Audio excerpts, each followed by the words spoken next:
दोस्तों, तो आज की वीडियो हमारी स्टैटिक जीके 7 यानी कि पार्ट 6 हमने पहले बना चुके हैं। तो ये हमारा 7वां पार्ट है स्टैटिक जीके का, और हम स्टैटिक जीके में आपको 15 इंपॉर्टेंट क्वेश्चन कराते हैं जो एग्जाम की दृष्टि से बहुत ही महत्वपूर्ण होते हैं। चलिए तो स्टार्ट करते हैं वीडियो को। राजा राम मोहन राय की कृति एकेश्वरवादियों को उपहार मूलतः किस भाषा में लिखी गई है? तो ये लिखी गई है आपकी फारसी भाषा में, ऑप्शन डी। क्वेश्चन अगला है आपका क्वेश्चन नंबर 2। स्वामित्व योजना का उद्देश्य किसके लिए एक एकीकृत संपत्ति सत्यापन समाधान प्रदान करता है? तो ये करता है ग्रामीण Bharat, option A. Question number 2। पारंपरिक लोक नृत्य धीमसा किस राज्य के अराकू घाटी क्षेत्र की सांस्कृतिक विरासत का एक अभिन्न अंग है? तो ये राज्य है आंध्र प्रदेश, ऑप्शन सी आंध्र प्रदेश। आंध्र प्रदेश राज्य का पारंपरिक लोक नृत्य क्या है? धीमसा। चलिए, जो अराकू घाटी में होता है। Question number 4। किस खेल से टैकल पॉइंट शब्द जुड़ा है? तो टैकल पॉइंट जो है वो कबड्डी खेल से जुड़ा हुआ है, ऑप्शन ए। Question number 5। टापू किस राज्य की आदि जनजाति का युद्ध नृत्य है? तो यह है अरुणाचल प्रदेश, ऑप्शन डी। टापू जो है किस राज्य की आदि जनजाति का युद्ध नृत्य है? अरुणाचल प्रदेश, ऑप्शन डी सही हो जाएगा। Question number 6। साल, बबूल और बांस शुष्क किस प्रकार के वन में पाई जाने वाली वनस्पति के प्रकार हैं?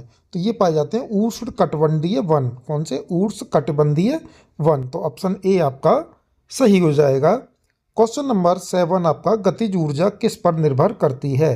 तो गतिज ऊर्जा जो है वो गतिशील पिंड के वेग और भार दोनों पर निर्भर करती है। गतिज ऊर्जा किस पर?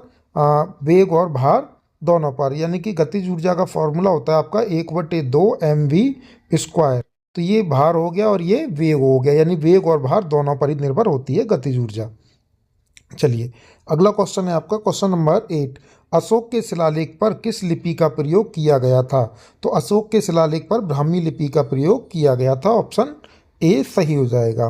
Question number 9। भारत में किस एक्ट के तहत सिविल सेवाएं शुरू की गई हैं? तो ये की गई हैं चार्टर एक्ट 1833 के तहत सिविल सेवाएं शुरू की गई हैं। चलिए, अगला क्वेश्चन है क्वेश्चन नंबर 10।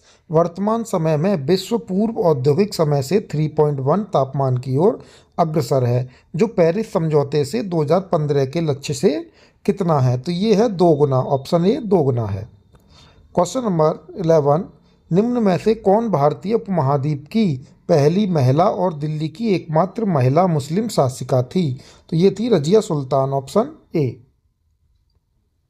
Question number 12। निम्नलिखित में से किस दर्पण का उपयोग वाहनों के पार्श्व दर्पण के रूप में किया जाता है? यानी कि कौन सा ऐसा दर्पण है जो वाहनों में लगाया जाता है और पीछे की देखा जाता है? तो यह है उत्तल दर्पण, ऑप्शन ए। पार्श्व दर्पण का मतलब पीछे का देखना। Question number 13। रोहतांग दर्रा कुल्लू घाटी को किस राज्य की लाहौल और स्पीति घाटियों से जोड़ता है? तो ये जोड़ता है हिमाचल प्रदेश। रोहतांग दर्रा और कुल्लू घाटी कहाँ है? हिमाचल प्रदेश में। Question number 14। निम्नलिखित में कौन द्रुपद और जयपुर बीनकर घराने की खंडरवानी शैली के अंतिम प्रतिपादक थे? तो ये थे Ustad Ali Zakir Haider, option D. Question number 15। Hunga tonga हुंगा हा पाई ज्वालामुखी किस महासागर में एक जलमग्न ज्वालामुखी है? तो ये हुंगा टोंगा हुंगा हा आ पाई ज्वालामुखी जो है वो किस महासागर में है? ये है आपकी दक्षिण प्रशांत महासागर, ऑप्शन बी।